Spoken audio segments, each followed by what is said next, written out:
Wapendwa familia ya Mungu, tumsifu Yesu Kristo. Kama nilivyosema awali, tunaadhimisha misa ya Krisma kama tulivyozoea, misa ya mafuta.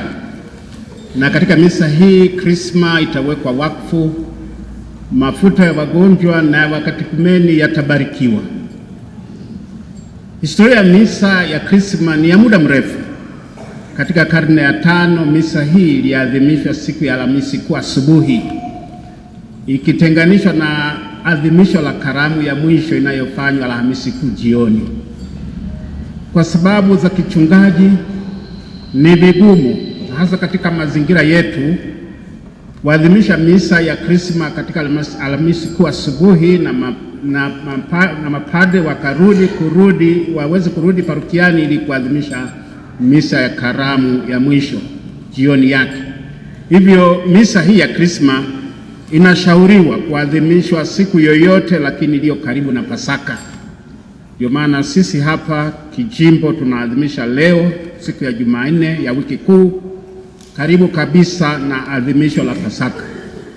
Ndugu zangu wapendwa, misa hii ambayo askofu anaiadhimisha pamoja na mapadri wake hudhihirisha umoja kati ya askofu na mapadri wake. Ndio maana mapadri wote huhimizwa kufika kushiriki misa ya Krisma kutoka parokia zote za jimbo. Lakini misa hii inadhihirisha kwa namna pekee zaidi umoja wa ukuhani wetu na sadaka ya Yesu Kristo msalabani, sadaka inayoendelea kuwepo kwa njia ya kanisa. Lakini pia hudhihirisha umoja wetu katika kanisa, kama nilivyosema, askofu, mapadre, watawa na waamini. Ndio maana sote tuko hapa. Lakini nipende sana kuwashukuru mapadre wengi waliofika kutoka sehemu mbalimbali katika jimbo letu. Asanteni sana mapadre, tunawashukuruni sana.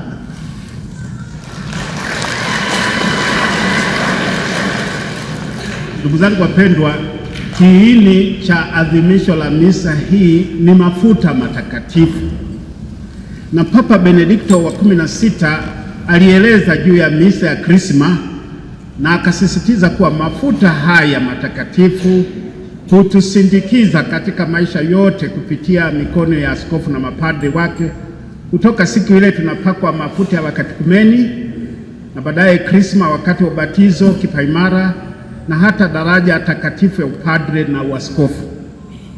Hivyo Krisma hutumika kutabaruku pia makanisa na kuweka wakfu altari.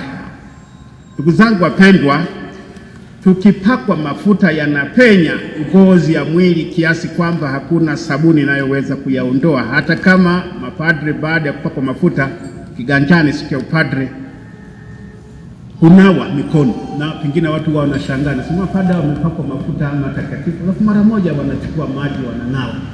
Ningetamani wabaki na mafuta yale, lakini hata ukinawa, ile ni nguvu ya kimungu, nguvu ya Roho Mtakatifu, na yanapenya. Na askofu mkuu ambaye ni nusio kule Kenya, Hubertus, ameeleza vizuri juu ya hili kwamba tukipakwa mafuta viganjani wakati wa upadre wetu, mafuta yale yanapita kwenye ngozi na yanaingia kabisa katika maisha ya padre mwenyewe.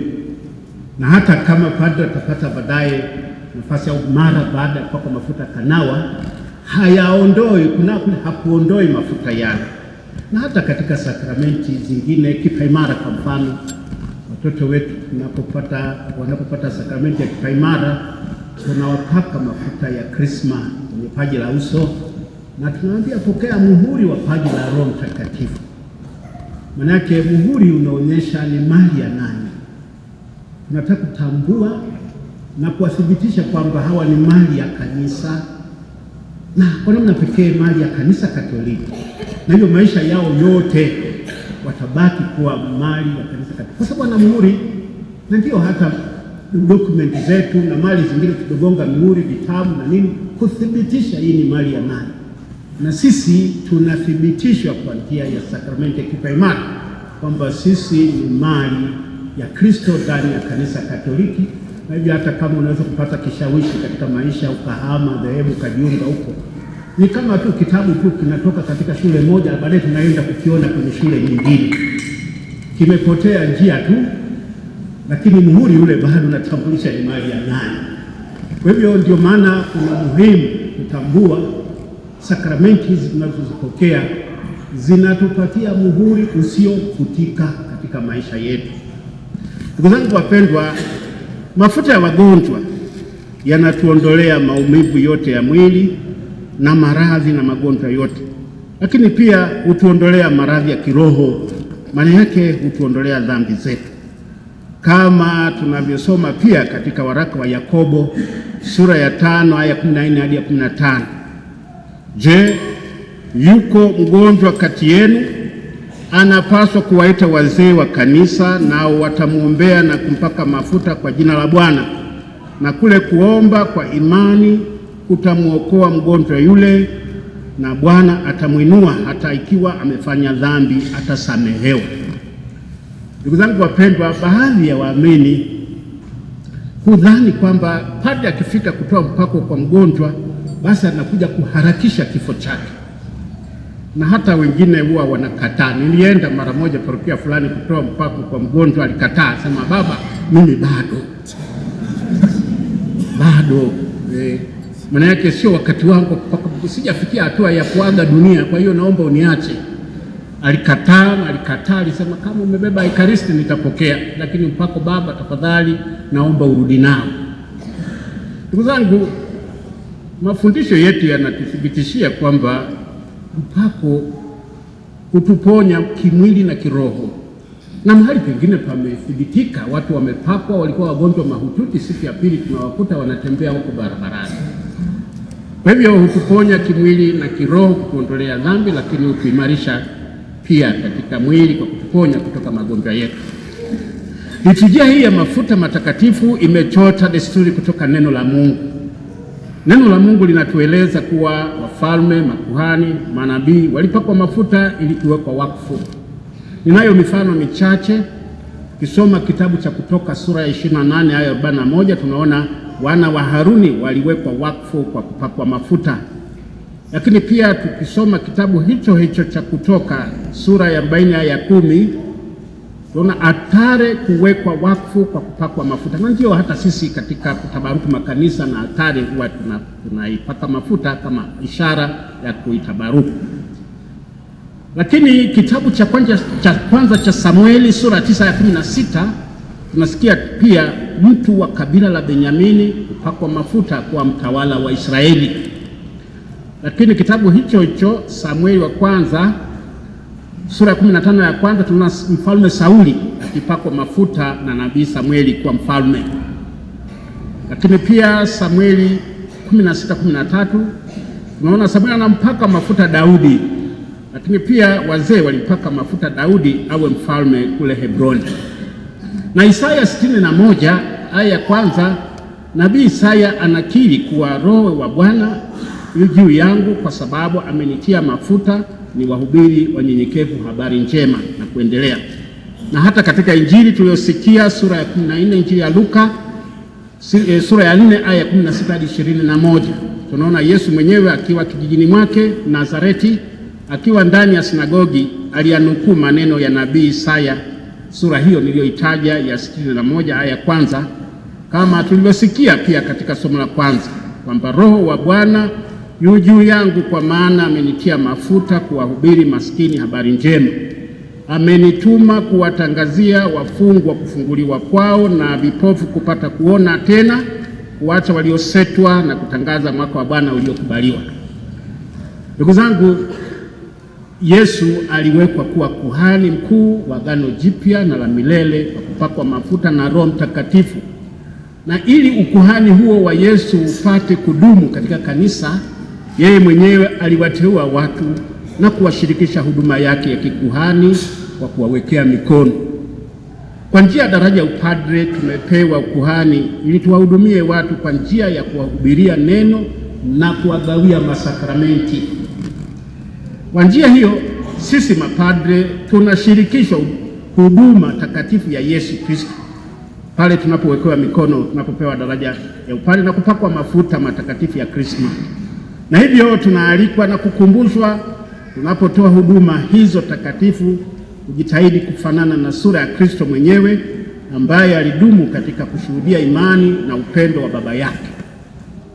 Ndugu zangu wapendwa, katika misa ya mafuta mapadre kama ilivyo desturi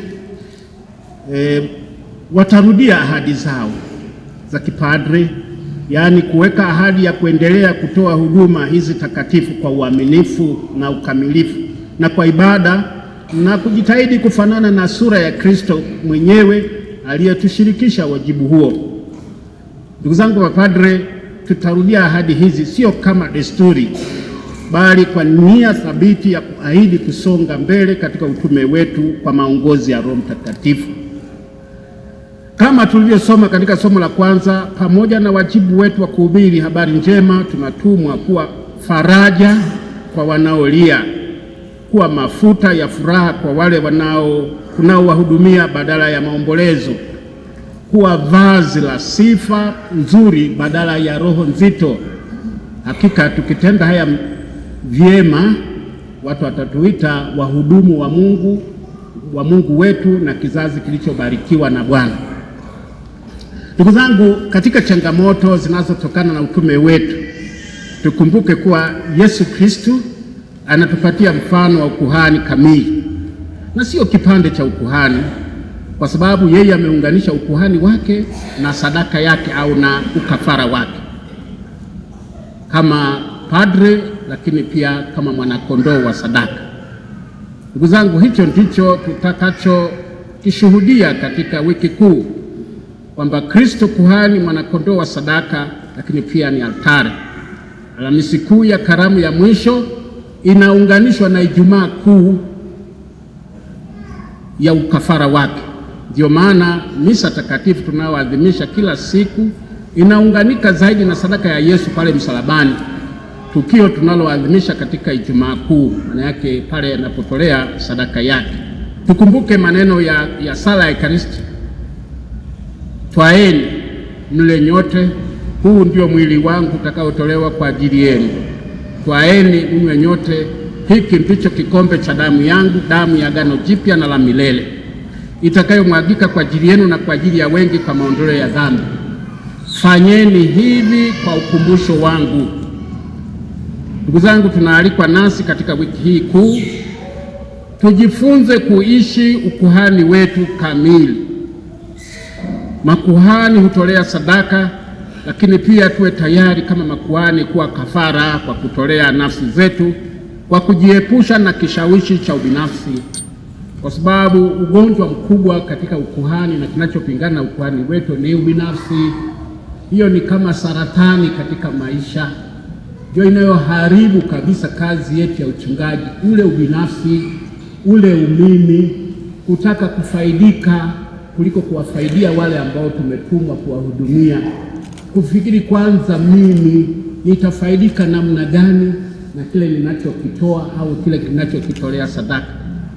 Hiyo ni changamoto kubwa ambayo ninawalikeni tutafakari sana, ni kwa kiasi gani tumejiepusha na kishawishi hiki tunapohudumia kama makuhani, kujiepusha na ubinafsi, kutanguliza maslahi binafsi kuliko ya wale tunaowahudumia, kuwekea mazingira yote kwa ajili ya manufaa binafsi, pengine hata kwa ndugu zetu ambao wanaweza kuchangia katika kutanguliza maslahi ya ndugu kuliko ya wale tuliokabidhiwa na kanisa ambalo ndio tunapasika kuwahudumia.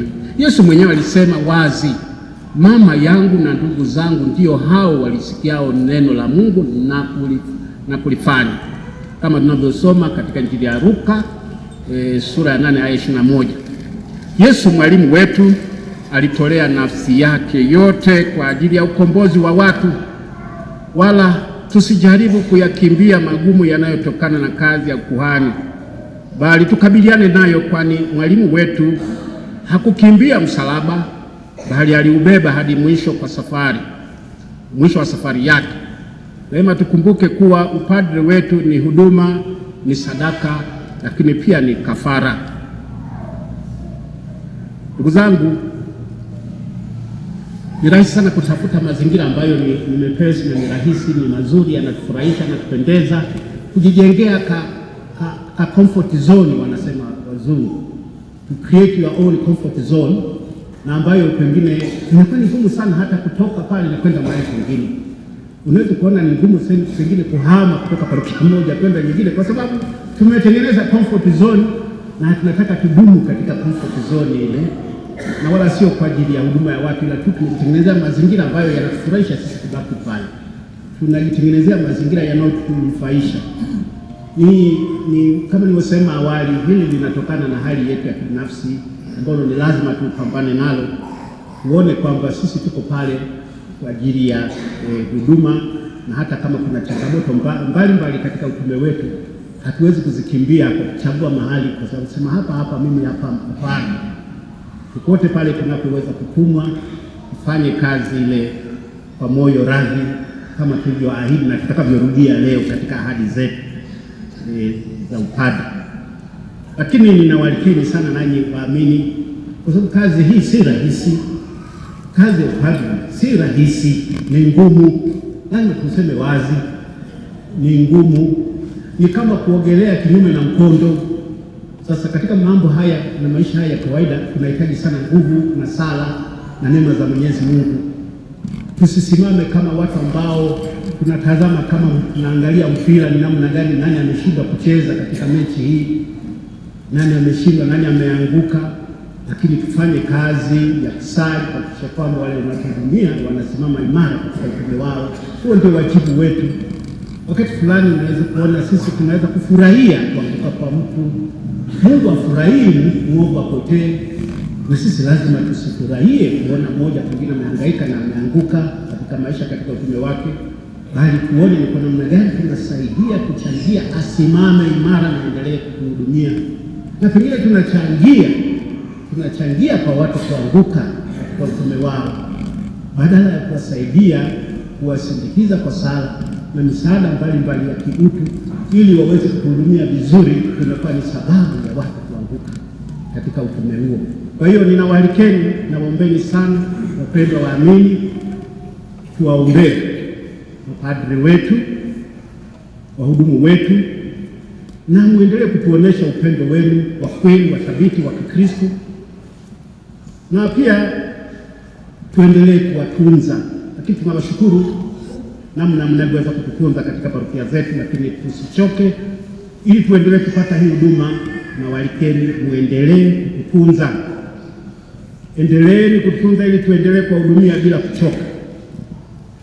Na waomba muendelee kutuvumilia katika udhaifu wetu, kwa maana Mungu mwenyewe ameamua, ndiye aliyepanga kwamba hazina yake katika vyombo vya udongo, ili adhama kuu ya uwezo wake iweze kuthibitika, kama tunavyosoma waraka wa pili wa Mtume Paulo kwa Korintho sura 4 aya 7. Kwa nawaomba waamini wote muungane nami kwa namna pekee sana siku ya leo. Kama nilivyosema awali, ni siku ya mapadre. Tuwashukuru sana kwa utume wao katika sehemu mbalimbali ndani ya jimbo letu. Wapo wanaofanya kazi parokiani, wapo wanaofanya kazi kwenye taasisi mbalimbali na nje ya jimbo, wapo ambao wanafanya kazi jimboni kwa majitoleo makubwa na kwa sadaka kubwa. Tuwe watu wa shukrani, tuwashukuru sana mapadre hawa. Naomba muungane nami kuwashukuru mapadre hawa kwa moyo wa dhati kabisa kwa utume wao katika jimbo letu na mahali popote walipotumwa kufanya utume huo kama nilivyosema. Na wakati fulani matoleo yetu pengine hayatambuliki sana wala kuthaminiwa na wale tunaowahudumia. Wakati fulani inaweza, na hata wakati fulani niliwahi kusema hapa kwamba mtu mmoja alisema a priest is always wrong. A priest is always wrong. Wakati wote padre ni kama amekosea. Akifanya hivi wanatafuta upande ule wa kusema amekosea. Fanya hivi amekosea, akifanya hivi hubiri kirefu, huyu padre anahubiri muda mrefu kwa sababu nadhani hata anafikiri sisi wote hatuna kazi, tunabidi keshe kanisani. Kwa hiyo wanaweza kulaumu sana mahubiri marefu. Hata padre parokia moja walimuita jina Manuali kwa sababu ya kuhubiri kirefu. Anasema anahubiri kirefu, kipindi kifupi anasema sasa Huyu padre siku nzima, wiki nzima amefanya kazi gani? Ameshindwa hata kuandaa mahubiri. Kwa hivyo naona always you are wrong, always you are wrong. Sema nikae ndani nisali, nisitembee mtaani, sema padre gani huyu ambaye hafanyi mchungaji, muda wote amejifungia ndani, atawafahamu Wakristo saa ngapi? Sema nitembee nisalimie hadi kwa kuzurura. Kwa hiyo a priest is always wrong. Kwa hiyo mambo haya ndio yanayotukabili sisi katika upadre wetu. Kwa hiyo majitoleo yetu na namna yetu ya utume wetu ni changamoto pia. Kwa hiyo mnayo kila sababu kama nilivyosema kuwaombea,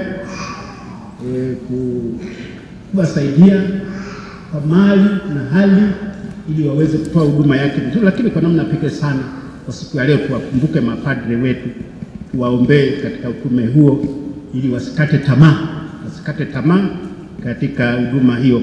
Na mjue mimi nilisikia askofu mmoja akisema bila padre hakuna kanisa.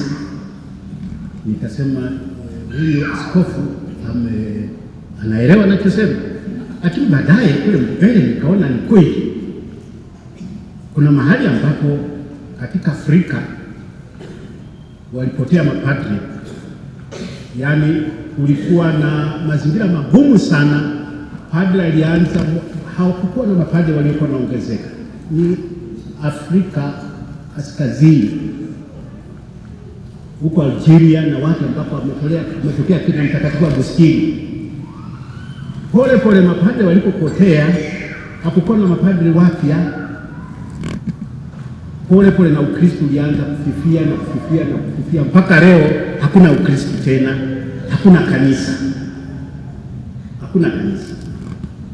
Kwa hivyo ndugu zangu, sisi tunapokuwa tuna mapadre lazima tumshukuru Mungu. Kanisa litadumu kama tunao mapadre. Nafikiria tu katika parokia fulani ambayo inaweza kukaa pale bila padre kwa muda. Mtakapopata peleka padre pale ni kazi sana, namna ya kuviongoza sio rahisi. Kwa hivyo tunawahitaji mapadre, ni muhimu na ni lazima kwa uwepo wa kanisa. Lazima mapadre wawepo, lazima tunawahitaji. Kwa sababu hiyo tuthamini uwepo wa mapadre wetu katika utume wao, tuthamini, kwa sababu kuna mahali ambapo wamekosa mapadre na hatimaye mwishoni wakakosa kanisa likapotea, likafa kwa sababu hakuna wahudumu. Hapa kwetu kusini huku ilitokea wakati wa vita, mapadre wa Ujerumani wengi walikimbia huko na huko, walibaki makatekista. Lakini ingeendelea kwa miaka kadhaa, hata makatekista wale na wenyewe hawana msingi, wangepotea na ungekuwa mwisho, kwa sababu ni baada tu muda baadaye walirudi wa misionari, ndio kanisa liweza kuendelea. Lakini ingekuwa kwa miaka 10 hivi kusiwe na mapadre, wasirudi bila masakramenti, watu wanaishi pale, hakuna ubatizo, hakuna kipaimara, hakuna kitubio, hakuna ekaristi takatifu, hakuna mpako wa wagonjwa, kanisa linakufa. Ndio maana hata mafuta tutakayobariki haya yanahitaji mapadre. Bila mapadre haya mafuta hayana maana, tunahitaji mapadre. Kwa ndugu zangu, tuendelee kama nilivyosema kumshukuru Mungu kwa zawadi ya mapadre. Tunapokuwa na mapadre wanaongezeka, tuna vijana wanaongezeka kwa miito, tumshukuru Mungu katika jimbo letu, tushukuru. Na wala tuseme mapadre wako wengi mno, maana parokia moja tuliwapelekea mapadre 2 wakalalamika ndani ya jimbo la Njombe, sio mahali pengine. Jimbo la Njombe tuliwapelekea mapadre 2, kujua kwa kweli wanahitaji pia wakae 2 kuunda jumuiya, lakini pia kwa ajili ya kuhakikisha kwamba kila mara Wakristo wale jango vyote linapata huduma. Wakasema mlituletea mapadre hawa, nani atawatunza? Walikataa. Ni parokia pekee katika jimbo hili ilikataa mapadre 2. Mimi niliomba mahali pengine wanasema baba, hata ukienda mwanzo hapa tunaomba hata wawe 3, parokia ni kubwa, lakini parokia hiyo ilisema hata 1 tu, huyo mmoja tutamtunza. Hao 2 mpeleka 2 hawa, mmoja mtunze, jimbo litunze. Kwa hiyo unaona kuna shida wakati fulani, pengine hatuelewi umuhimu wa padri katika maisha yetu. Padri ni muhimu, ndugu zangu. Narudia tena, hakuna kanisa bila padri. Hakuna kanisa bila padri, na pia hakuna masakramenti haya bila padri. Kwa hiyo tunawahitaji ndugu zangu, ndio maana tuthamini mapadri wetu ili waweze kuendelea kutuhudumia, waweze kujitolea, usikate tamaa, na waweze kutumia ukuhani ule walioshirikishwa na Kristo kwa ajili ya wokovu wetu. Mwisho, napenda niwatakie ndugu zangu mapadri kila la heri na baraka tele za wiki kuu na hatimaye baadaye maadhimisho ya Kristo mfufuka. Nanyi waamini wote, baraka tele za wiki kuu na kilele chake baraka tele kutoka kwa Kristo mfufuka. Msifu Yesu Kristo.